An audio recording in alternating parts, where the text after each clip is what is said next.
heads. Father God, we thank you so much for being with us this afternoon and for bringing us together. And we ask that as we contemplate more about Babylon and the Bible and look at the two contrasts between your plan in the New Jerusalem and the plan that human beings invented, we pray that your Spirit will guide us and direct us, and may we more fully understand the purpose for which you created us. In Jesus' name, amen.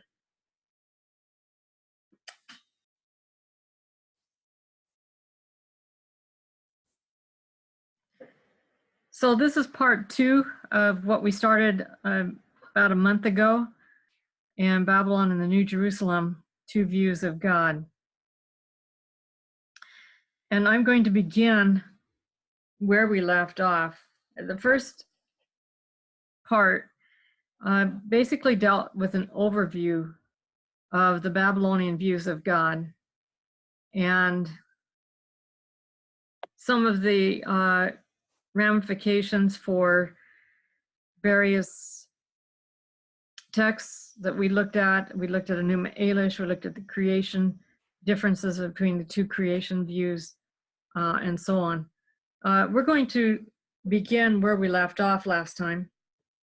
This may, if you were here last time, this may look familiar. I pretty much closed with this slide in which we looked at ancient models for relationships. And I have them here side by side, the Hebrew Bible. And the models I've used are the models represented in Genesis 1:1 to 2:3, the creation models. And the Babylonian models are the ones the Babylonians invented. So we have nature, marriage and family, and the Sabbath as part of God's models for creation. The Babylonian models are economics, hierarchy, or more specifically, kingship and legal structures. So we're going to go through these one at a time so that we can pause a little more and you can see them a little more effectively. The first three, of course, are what I call cosmological models because they have to do with creation. They include natural laws, and natural laws immediately invoke cause and effect relationships. Inevitability, inherence or inherent values, and intrinsic relationships. That is, in inevitability, things are part of the nature of what they emerge from, so that cause leads to effect. And this is another way of saying cause and effect relationships, but sometimes we use consequences, the word consequences, to mean that you're going to get in trouble if we're talking to a child, and you're going to have to do time out, or I'm going to punish you in some other way. That's not inherent consequences, that's externally imposed consequences. So inevitability sharpens this understanding of cause and effect relationships to mean that the effects come immediately and inevitably from the cause. You can't change that. And then in the internal locus of control as opposed to an external locus means that we have, in nature, we have this mastery over the natural world that we were given by God at creation. We are not the natural world's slaves. We do not have to bend our conscience to someone else's desire or control. Interconnection and interdependency are kind of modeled by the ecosystems of nature,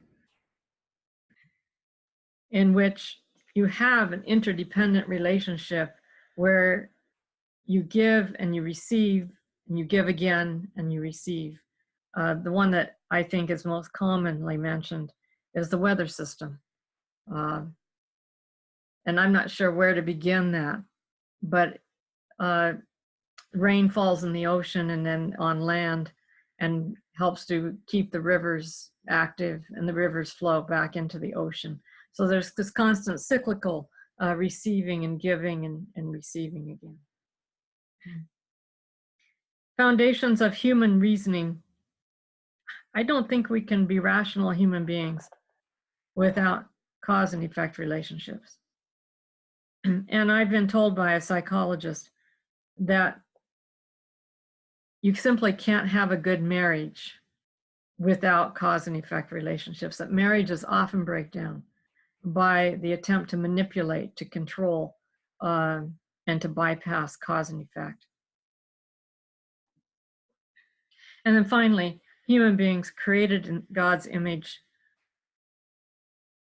is an enormous aspect of nature that means that we have powers like our Creator, the power to think and to do and to create.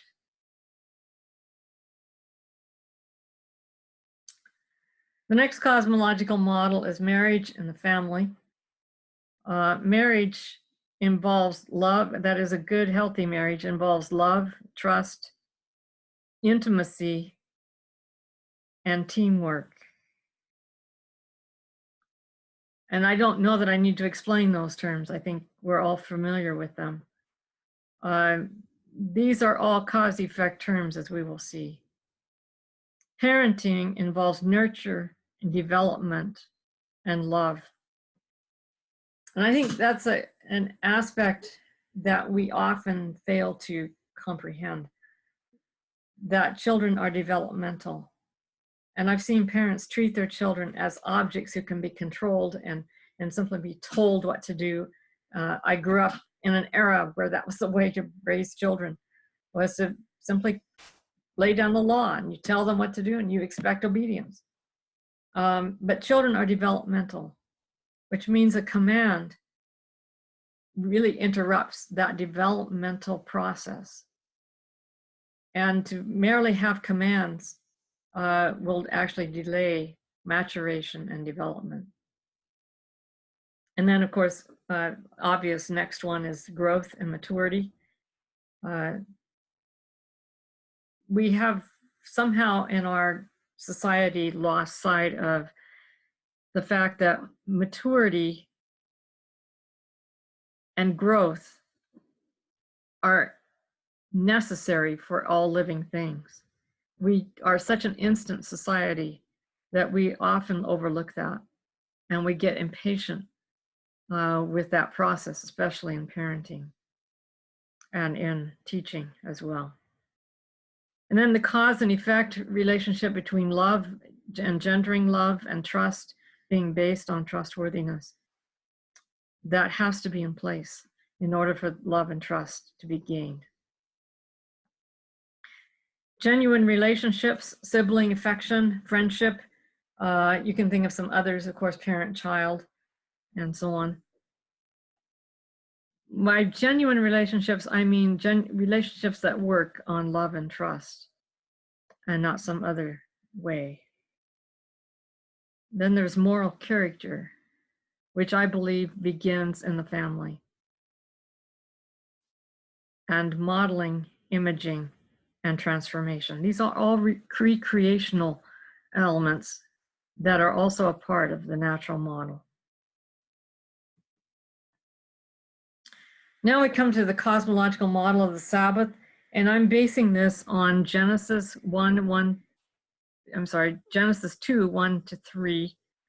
Exodus 28-11, and the passage that mirrors the Exodus passage in Deuteronomy 5. You may remember that Moses gave the law twice to the Israelites. That is, God gave it on Mount Sinai, and Moses gave it again in Deuteronomy. So in Deuteronomy, the reason that is given for the Sabbath is not creation, but rather the implication that God led them out of Egypt um, out of bondage, and therefore they are to keep the Sabbath, which I have recently come to believe that very possibly the first Passover lamb was slain on Friday afternoon, and that they actually headed out of Egypt on the seventh day Sabbath, which was something they couldn't keep while they were enslaved. So we have freedom instead of slavery, equality and egalitarian relationships, no hierarchy, and celebration of nature, creation, rest, enjoyment, and rejuvenation, time for relationships, and genuine worship instead of slave service. Remember from last time that the myths of Babylon enjoin the creation of human beings as slaves of the gods. In fact, all Mesopotamians believed that that was the purpose of their creation, was to serve the gods. The Bible is very explicit in the creation models it gives not to make us slaves. That's why Psalm 8, I think it is, that says that the psalmist is awed that God would make us just a little bit below him, or a little bit below the angels, as it says in some manuscripts. It's awesome in light of Mesopotamian values to think that God did not make us slaves. He did not make us to serve him. He made us to fulfill a specific role in modeling him to nature and to the rest of the world. And we do, in a certain sense, serve him, but not as slaves. We represent him, we keep his law of love, but it is not in any way a slave model. And then there's time for relationships. If there's anything that is the hallmark of the Hebrew Bible, it is the concept of relationship. Relationships are extremely important to all aspects of that. And then finally, the ultimate meaning for life and personal value. Human beings are not objects, they are persons with certain rights and privileges. And that's very much a foundational element of us being created in the image of God.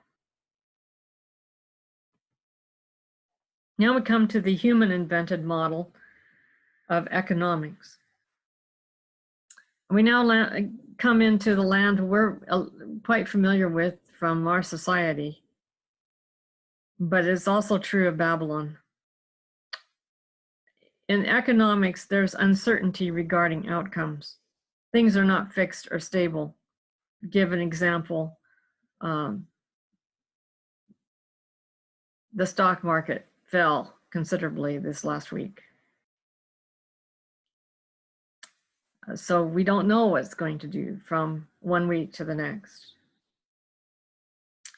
Arbitrariness is the basis of reality and affects human value. If the reality is arbitrary and contrived and we can make it whatever we want, then maybe people are too, and we can just do with them whatever we want.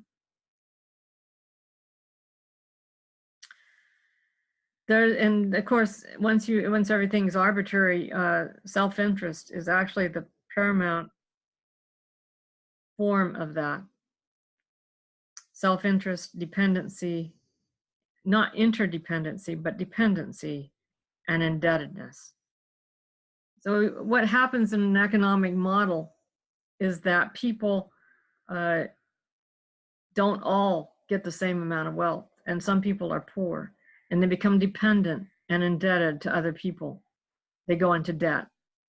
And one of the ways the Babylonians dealt with debt is if you ran out of all other resources, you didn't have family that could pay it back, you didn't have any asset that you could use to pay it back, then you could sell yourself as a debt slave. And that was one of the basis of slavery in Mesopotamia. And this kind of way of looking at things leads to the objectification of people. Persons become not valued because they're created in the image of God, but they become valued as resources. We call them today human resources in the workplace that become a means to an end, a greater productivity, and so on. And that leads in turn to external forces at work to control us. Consequently, we are not our own. We are bossed. We have bosses, and we have to do what the bosses require, whether we agree with it or not. Unless we have an unusual boss who wants our input. And in Mesopotamia, the amassing of wealth led to war, and I should add, all over the world. Almost every war that has ever been fought has been fought as a result of economic issues.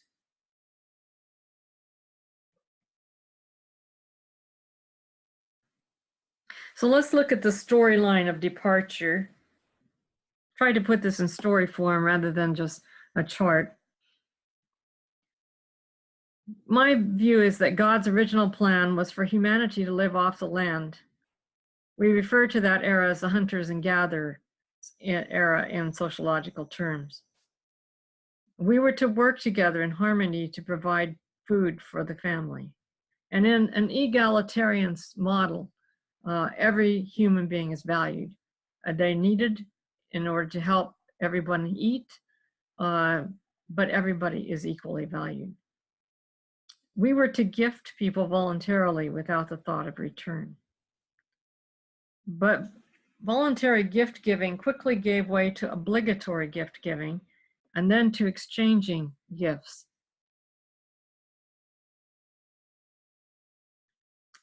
Eventually, the concept of exchange led to substitution and trading, and then barter. Now, originally, families were to stay small, with the men leaving their parents' household and joining their wives to form new family units. That's found in Genesis 2:24. Therefore, a man shall leave his father and his mother, be joined to his wife, and they become one flesh. When the early settlers of Mesopotamia congregated together in one place, developing agriculture, they built cities with ziggurats so they could stay in one place and build up their families into ever increasing size.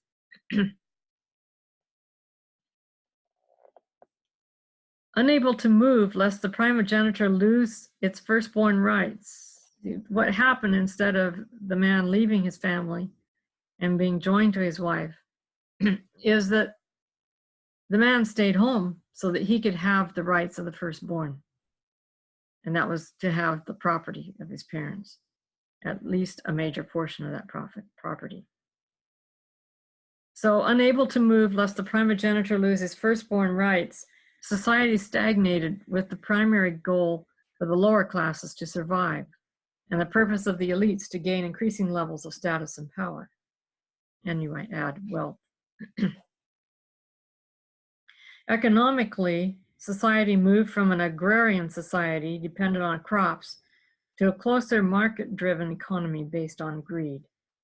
The Babylonians only had the ability to grow crops, and their crops were limited. They lived on an alluvial plain along the Euphrates River, but all they had really is to grow date, palms, and barley, and a few other lesser crops. And that's all they had to sell to gain anything. And they couldn't easily manufacture weapons. They didn't have the resources for that. They didn't have the resources for embellishments and decoration and even a trade, such as gold and silver. They had to get all that from the outside. So they had to engage in a market kind of economy in order to do that. And what facilitated this as the hub of finance was the temple and palace that equals the state. They facilitated this to happen. The temple and palace made money off of their citizens by levying tax. Let's look at the economic model from the Revelation chapter 18, which describes the financial fallout of Babylon's fall. The merchants of the earth will weep and mourn over her, for no one buys their cargoes anymore. Cargoes of silver, gold, silver, jewels, and pearls, fine linens, purple, silk, and scarlet. All those things made of scented wood, ivory, fine wood, bronze, iron, and marble, cinnamon, spice, incense, fragrant ointment, and frankincense, wine, oil, fine flour, and wheat, cattle, sheep, horses, and carriages, and slaves, even human lives. The fruit of your whole being, the fruit your whole being craved has gone from you. All your glitter and glamour are lost to you, never ever to be found again.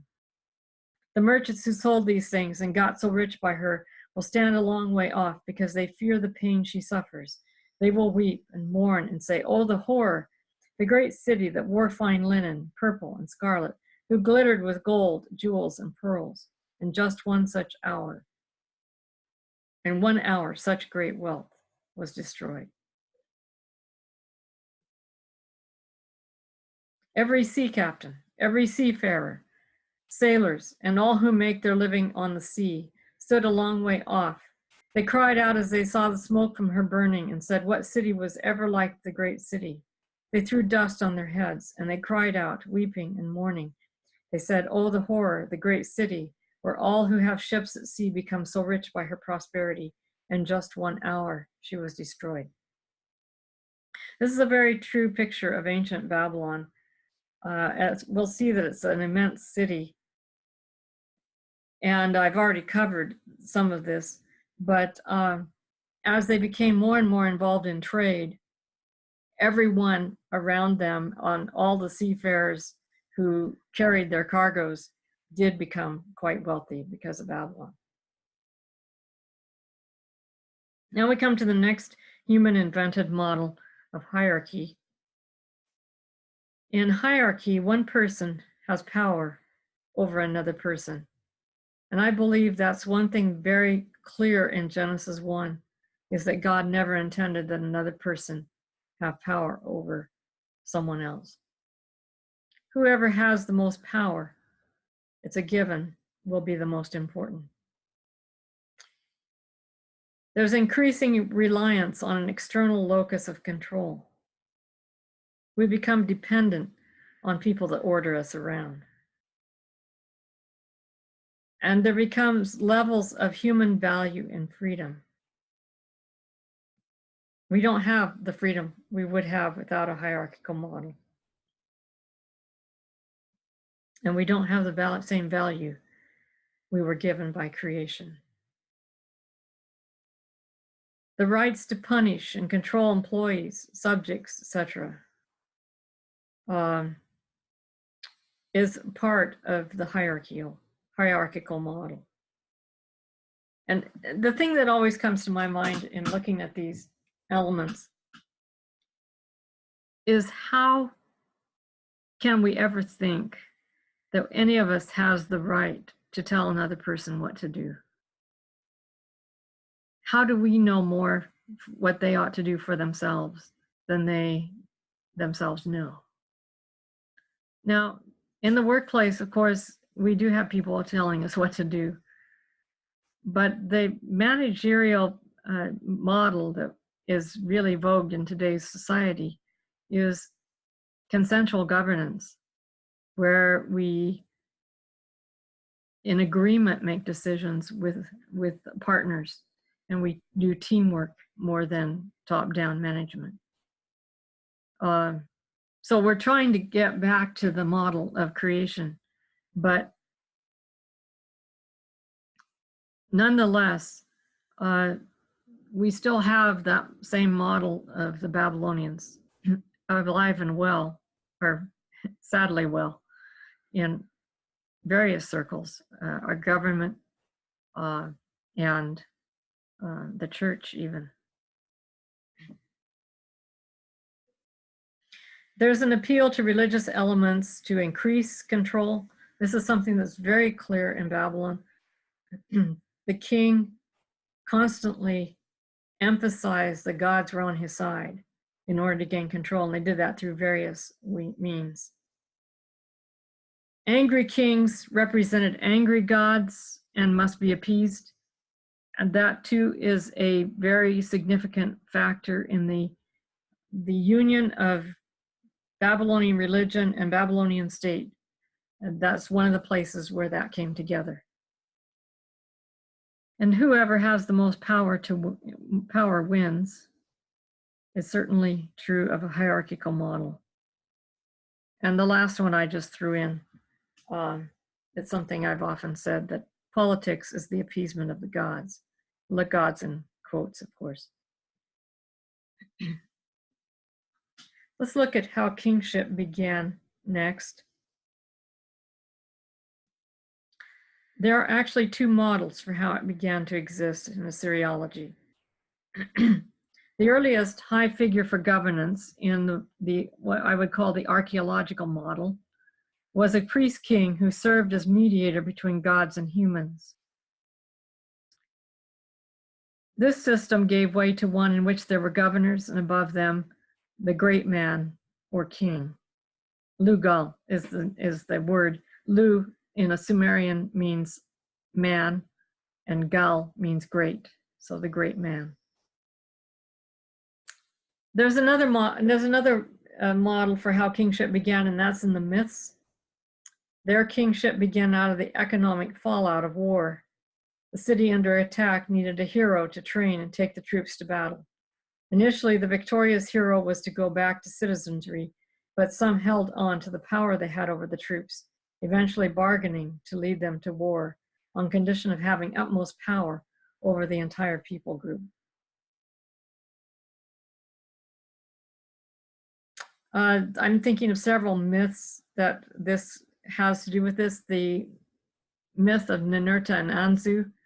Anzu representing a chaos monster, which in turn represented enemy forces.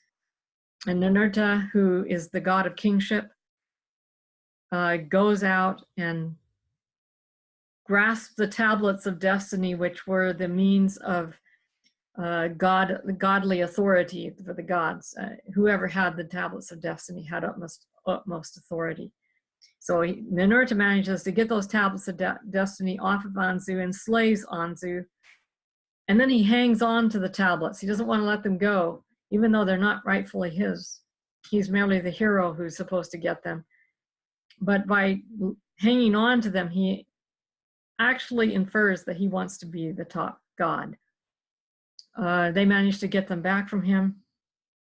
But in a later myth, the Enuma Elish one that we looked at last time, Marduk bargains with the gods, let me be king over the gods if I'm going to conquer Tiamat and set you free from her.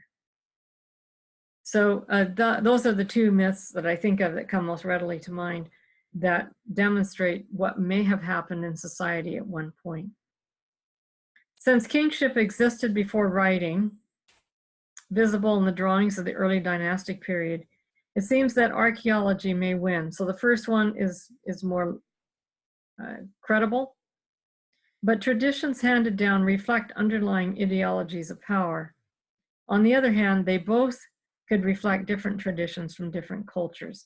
And you need to know that the Babylonians were a melting pot of people. So you have the cultures I give you here, Sumerian, Akkadian, Babylonian, Assyrian, and Kassite, that were all part of Babylonia. I could have added the Chaldeans, but in the time period we're talking about, the Chaldeans had not yet become a visible people. So the nature of kingship These are some of the roles that the king played. The ancient Mesopotamian king served as the nexus or mediator between gods and humans. The king variously either served as the high priest or appointed the high priest. And by variously, I mean at different time periods it was different. So some time period, the king served as high priest, and other time periods he appointed the high priest. I think mostly the later time periods that he appointed the high priest. Kings styled themselves as appointed by the gods to administer justice on the earth. And that's a given. In earlier time periods, the Akkadian kings, some of them wrote their name with a divine determinative in front of it, meaning that they were a god. And they seem to have believed that they really were divine. That in later times, the Babylonians distanced themselves from the gods in the sense that they saw themselves as servants of the gods, but not as divine. Nevertheless, they still believed they were appointed by the gods to administer justice on the earth. In one sense, kings mirrored in the social realm the functions of the gods in the cosmic realm. And the gods therefore resembled to some extent human kings. It's a well-known fact that the Babylonians viewed their gods as simply more powerful entities like themselves. So the gods could be selfish and grasping and jealous and feuding and so on. Here's a quote that I think is helpful. In Mesopotamia, gods and men were equally subject to the cosmic order. Everything and everyone, human or divine, had an assigned place and function. The gods were considered to control the forces of nature and manifest themselves in natural phenomena, and thus contribute to the operation of the cosmic order. The institution of kingship was mandated to uphold the social order through enforcing justice and correct human social behavior, so as the cosmic order went undisturbed. Kingship was thus the hub between the social and the cosmic order, and the ideal king was charged with implementing the requirements of civil society, as well as securing the cult of and communication with the gods. The gods could turn all things, animate or inanimate, into conduits for expressing decisions made in relation to human life, which then had to be decoded by divinatory experts.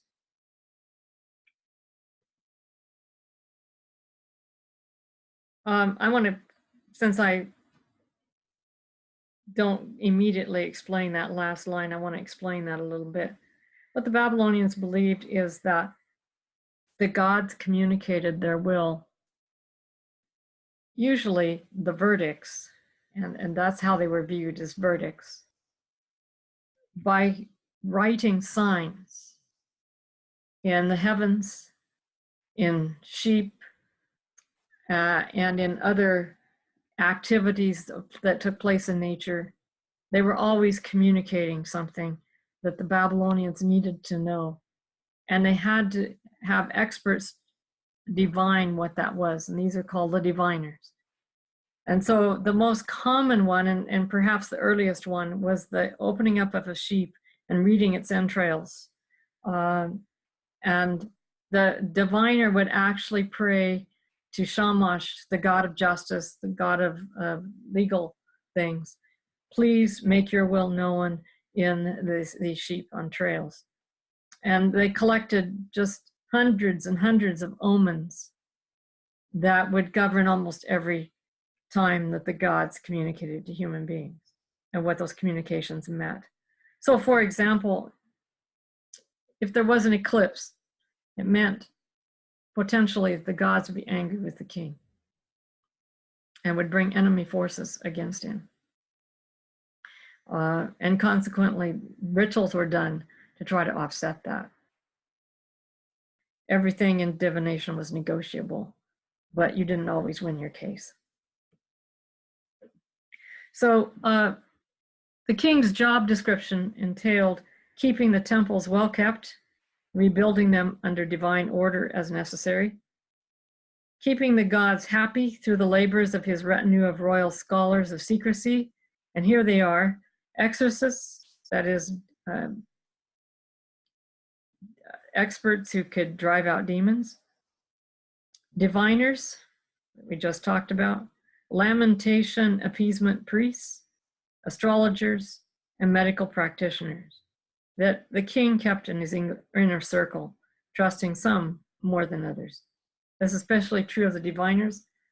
King Esarhaddon was known to trust some diviners more than others because he intended that they twist the reading of the signs to bolster his power with the gods and with human beings. And that's in the next few lines. The king was also to lead the troops to war, heeding propitious days and making sure of divine approval through divination.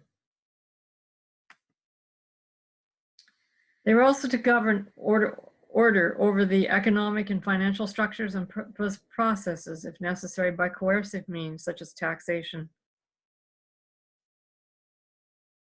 They oversaw the social hierarchical structures throughout the realm, allowing only enough slack to provide benevolence and avoid insurrection. They maintained the subservience of vassal states, obtaining their taxes and utilizing their soldiers in times of war.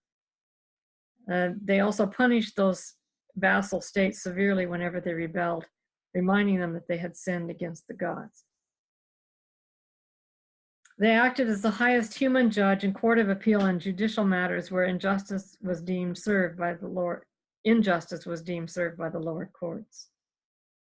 And they left monuments with inscriptions or laws, placing statues in various locations to ensure power in all places.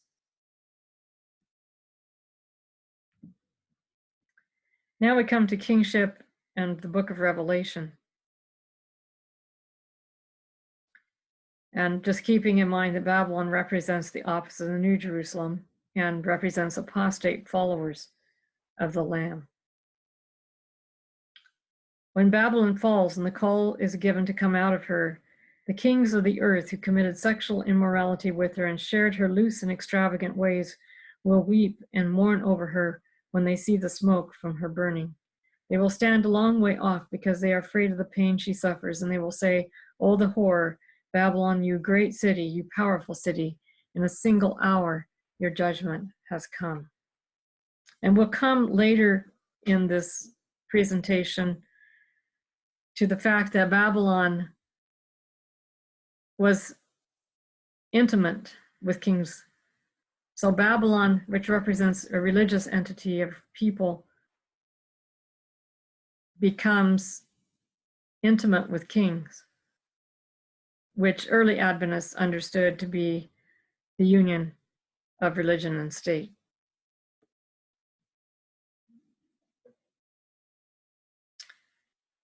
Now we come to the human invented model of legal systems. Babylonians did not have a word for law, as I will mention in another slide.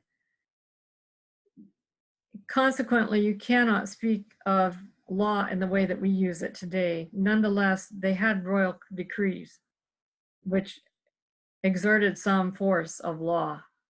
And so there was control and exercise of power through royal command.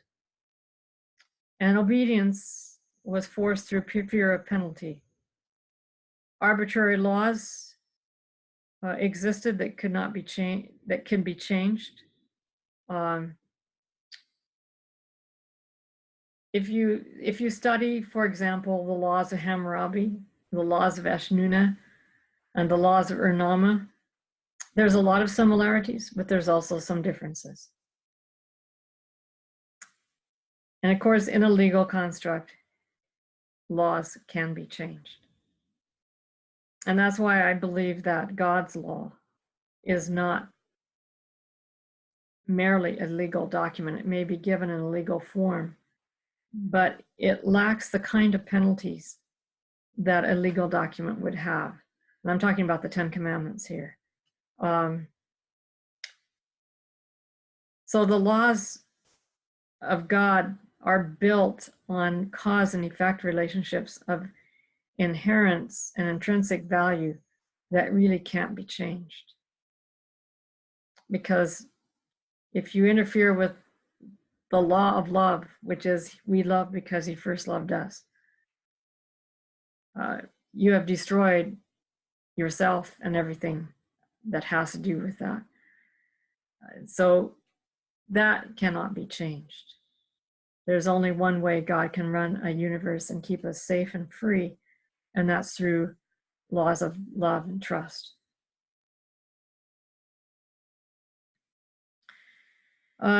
Legal systems also provide a way to protect self-interest and physical life. It also substitutes for trust built on trustworthiness. The problem with law is that it is you might say, an artificial contrived arrangement to simulate trusting relationships. But they really aren't trusting relationships, because the very reason we need law and legal systems is because we can't trust other people. Anything can become law in a legal system per king or society. And laws are not inherently moral. They can encompass morality, but they don't necessarily. And so you can have laws that really have no moral value. So I mentioned that the Mesopotamians had no word for law, though royal edicts existed. The earliest precursor of laws were the Misharu, or economic reforms, of Uru-Enumgina, a Sumerian king of Lagash. The earliest laws were those of Ur-Nama, the Sumerian king that ruled from 2100 BC, that dealt with both crimes and torts. The prologues to a number of laws, the laws of Ur-Nama, the laws of Lipit Ishtar, laws of X, and the Akkadian laws of Hammurabi, relate the laws that follow to the role of the king as the divinely authorized guardian and administrator of justice. So these laws weren't necessarily laws that people followed and obeyed. They're laws that might have been used by judges to determine court cases, but they were devised by the king to demonstrate that he really was the divinely authorized guardian and administrator of justice. And that's why, presumably, from everything I understand archaeologically, the famous stele of laws that Hammurabi created were placed in the temple of Shamash, I believe. Shamash is the god of justice. So we have features of law and justice. The laws contain a protasis, an if clause, if a child should strike his father, and an apodosis, a then clause, they shall cut off his hand. This construction did not behave as law to be obeyed, but as an example of a verdict, as I mentioned, for judges to be used in a similar case. Many of the sets of laws were constructed on the principle of expansionism, in which every possible case was derived from one specific case. An example of this is in the laws of Hammurabi, the laws of Eshnunna, and the Book of the Covenant in Exodus 21 to 23 is that of the law of the goring ox. This law is very similar in all three of those sets of laws. And about trials, most trials consisted of a defendant, an accuser, the witnesses, and the judges.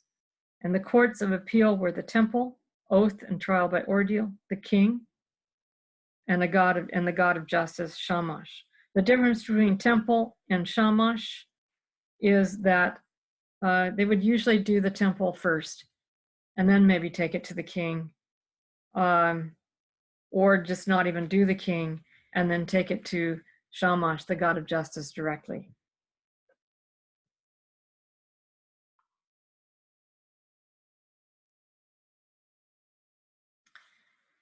So let's look at the nature of legal principles. Words have the power to make something so, whether or not it really is so. That's just kind of evident. You can make any command and it becomes so, it becomes law.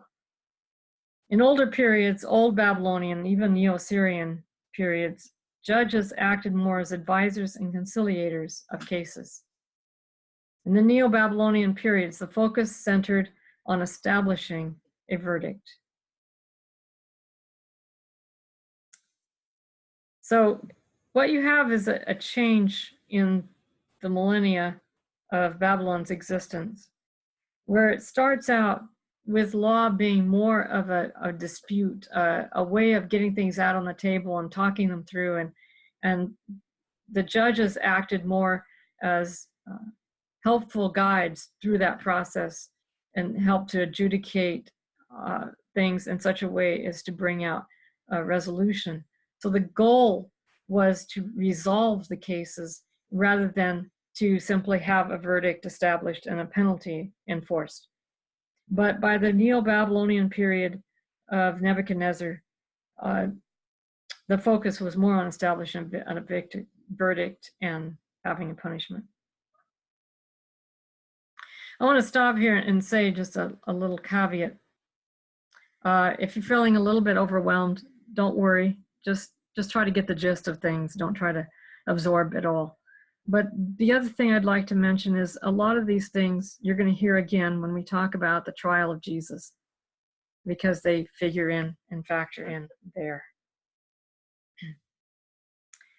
Many Assyro-Babylonian practices can only be understood in a legal sense. And by legal here, I mean contrived.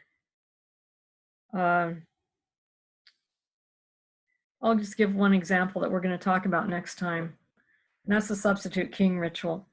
I mentioned that if the omens predicted an eclipse of the sun, it meant that the gods were unhappy with the king. And one of the things, the rituals that they did was to install a substitute king to reign a certain number of days.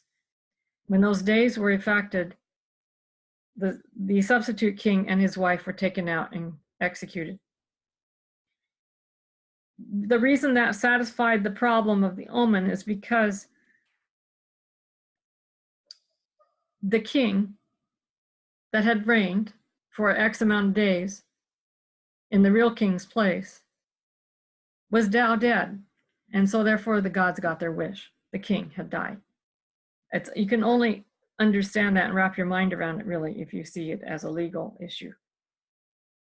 And then relationships were formed by contractual agreements, not by bonds of love and trust.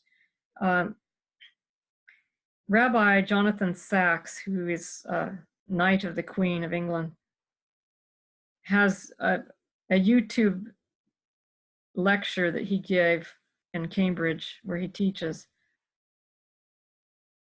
on trust and trustworthiness in economics. It's a real interesting talk if you're interested in looking it up. He makes the statement that the covenant in the Bible, or maybe I should say covenants because there's more than one, represent bonds of trust, not legal contracts. He makes a very clear distinction between those two. And that's really what I have come to conclude myself. But one of the greatest contractual treaties of the Babylonians were, or I should say, one of the greatest contractual legal devices among the Babylonians was treaties. And vassals who broke treaties deserved severe penalties. I'll give you one example. The Assyrians, when a treaty did not bring forth the revenue that they expected, in other words, tribute, if the tribute wasn't forthcoming within a certain amount of time, the king would have the governor of that city, or the vassal king, flayed, and his skin was tacked up on the hillside so everybody going by could see. This is what will happen to you if you break your treaties.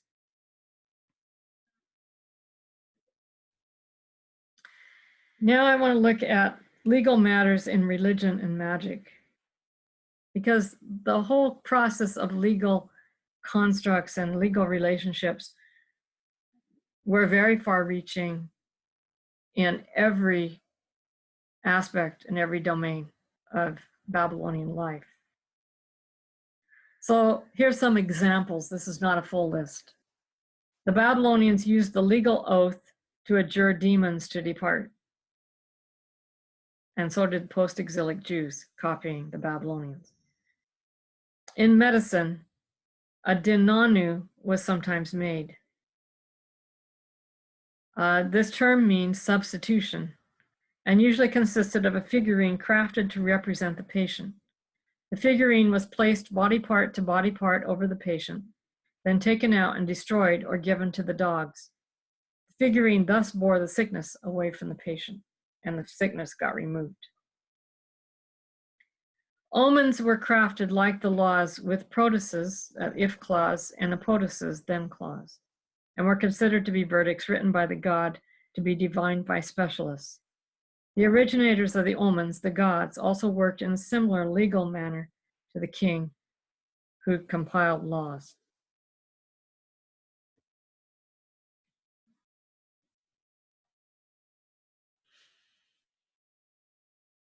Then there's this legal relationship that took place between the king and a goddess.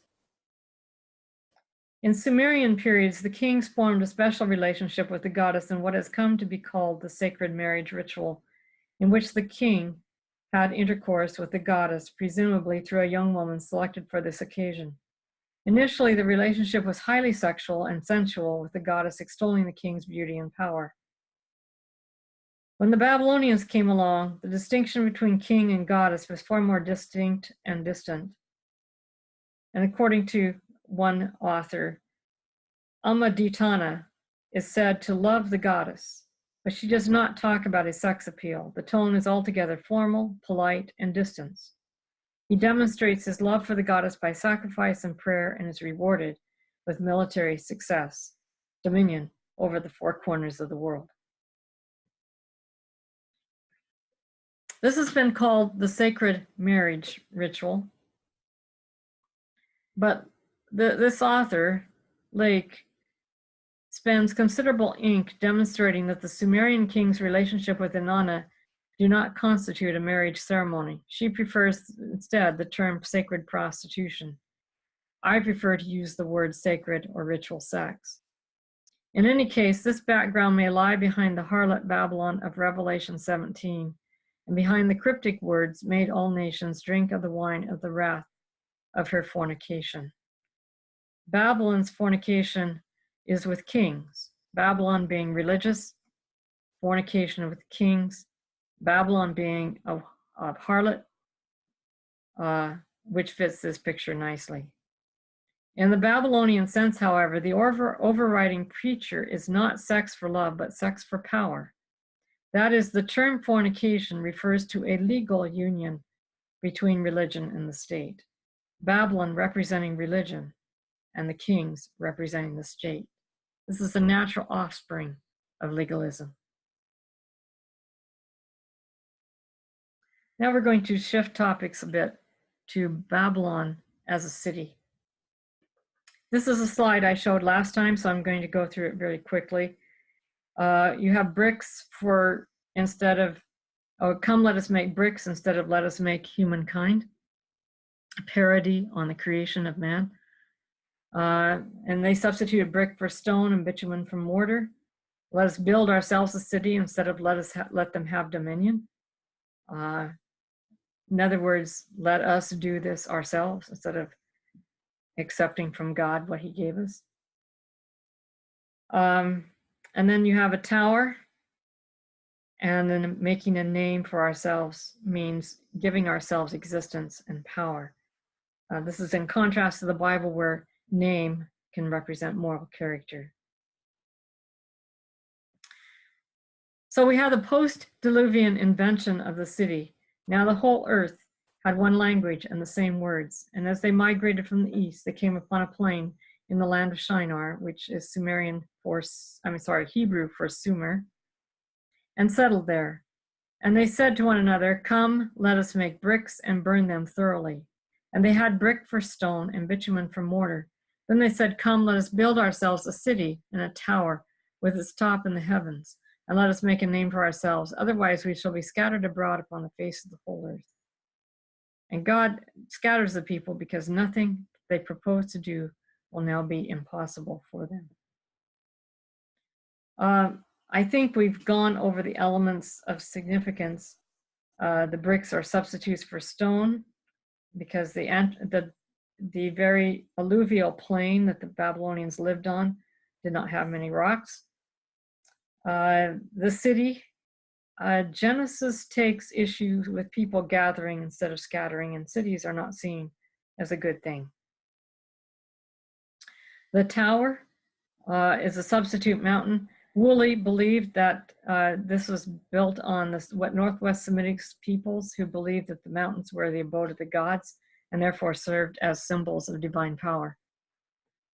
And I've already covered make ourselves a name. Someone took issue with Woolley's view. It said, "Nor is it likely that the ziggurat was meant to imitate or evoke a natural mountain. On the contrary, the strict orientation to the points of the compass, the architectural features, and such as the regular rhythmical articulation of the buttresses and recesses in the facade, and the elaborate stairways all emphasize the artificiality of the construction. It has been pointed out that in areas prone to flooding, this was also a practical device, and the towering sanctuaries must have been reassuring sites as high and therefore safe places, not necessarily to keep people safe, but to protect their gods, upon whose benevolence all life depended. It also allowed the chosen representatives of humankind to approach the heavenly sphere more closely. The ziggurats, in the context of the southern city, were as urban in their connotation as the downtown high-rise skyline is in ours. In our capitalist world, skyscrapers accommodate corporate business and symbolize dynamic enterprise, with straight sides and almost invisible taper, emphasizing essentially democratic values. In Mesopotamia, the ziggurats suggest eternal values and hierarchical social order. Their broad foundations rest firmly on the ground, and ascent is slow and processional, hundreds of steps on broad ramps leading to the higher platform. The ziggurat was functional too. Though solid and inaccessible inside and not hollow, it incorporated accumulated sanctity from previous buildings, against firmly enclosed and protected. As an architectural structure, its purpose was entirely ceremonial, the purest expression of urban monumental architecture in Mesopotamia. So the way I interpret these elements is that Genesis 11 depicts the Babylonians creating post-Diluvian technology to substitute for what they did not have, which is a lot of things they didn't have. They seek to band together to avoid scattering, which involves creating the city. They build a ziggurat with its top to the heavens where the high god Anu dwells. The mountain, and thus the ziggurat, symbolizes divine and human power. They seek existence, power through making themselves a name. They may also seek eternal life through their name being remembered by their offspring. And to the Hebrews, the city and its elements form Babylon's identity. We have a quote here from Van de Meerup. In this book, I hope to demonstrate that the city in ancient Mesopotamia was a pivotal institution on which the entire civilization was based. In politics, the economy, social life, and culture, the city was of crucial importance, and none of these aspects of Mesopotamian life can be properly understood without comprehension of their urban background. So here's a statement by one of the earliest archaeologists to uncover various parts of Assyria, and that's Austin Henry Layard. From the walls, he says, I had an uninterrupted view over a vast plain, stretching westward to the Euphrates and losing itself in the hazy distance. The ruins of ancient towns and villages rose on all sides, and as the sun went down, I counted above 100 mounds, throwing their dark and long thinning shadows across the plain. These were the remains of Assyrian civilization and prosperity. And then from Merope again, Mesopotamia was not only the oldest urban civilization, but also the most urbanized society of antiquity. At their most flourishing, the most important Mesopotamian cities dwarfed their contemporaries in the rest of the world, to the amazement of Greeks, such as Aristotle, who could not consider Babylon to be a city, but only as the equivalent of a nation because of its enormous dimensions. The dense concentration of Mesopotamian cities was also unparalleled. Large urban centers lay within sight of one another.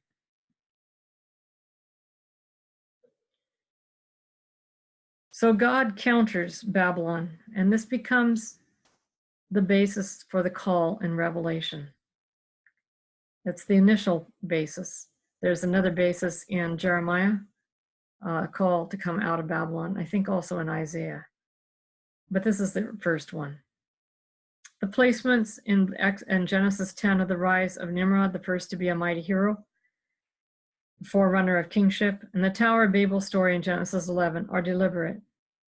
They lead up to the call of Abraham out of Mesopotamia in Genesis 12.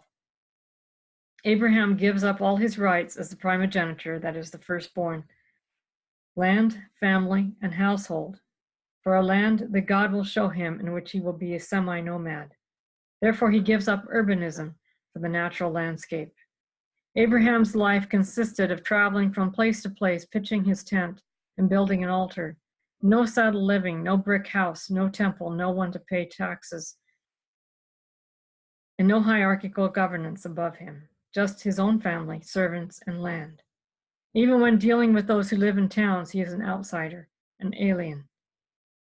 And I've already said his call becomes the basis for the one in Revelation 18:4. Abraham's immediate descendants, Isaac, Jacob, and Jacob's 11 sons without Joseph, continued semi-nomadic living.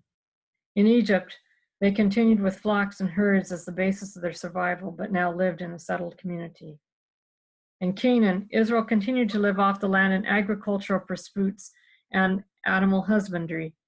The rise in hierarchical positions, especially the monarchy, created economic inequities among the rich and the not so rich. With the exile, Israelite communities wound up in urban centers of Assyria and Babylonia. I think I skipped a page here.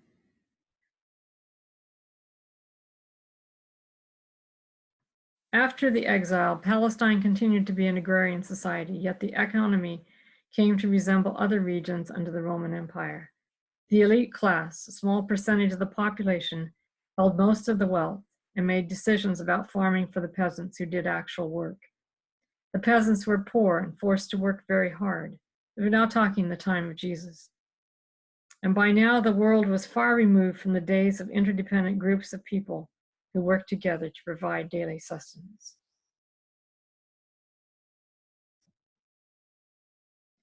So basically, the way I see it is the Babylonians created a counterfeit society. And originally, God's law described how love and trust worked. It did not prescribe how one ought to behave. When human beings believed the serpent's lies about God, they lost trust and broke the bond of love between them and God. Bereft of love and trust, they harbored selfishness, pride, and chose violence as a means of getting what they wanted. This in turn led to social chaos, necessitating a substitution for love and trust, economics, kingship, and law. Though helpful, these three institutions were really a counterfeit reality built upon fake relationships bound together by legal cords. God's plan is to restore genuine relationships of love and trust. And that is it.